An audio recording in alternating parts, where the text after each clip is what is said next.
32 millions isatsika malagasy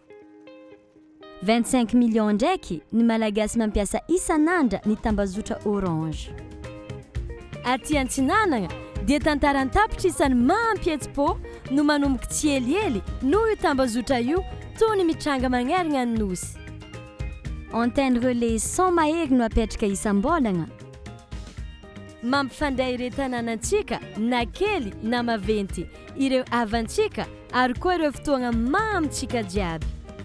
isan-taogna mifandefa message 11 miliara atsika message andraisantsika ireo hafaliagna ndraiky vaovao isan-karazany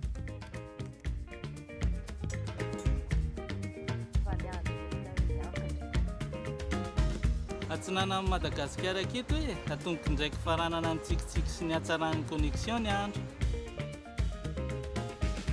omaly anio ajampitso eo foana izahay miaraka aminao mampifandray amin'ny fotoagna jiaby magnova ireo fifaneraserana ho lasa fahatsarovana avotany sy atsinana amin'ny Madagasikara miara dia atsika miara manorina no avy isika Orange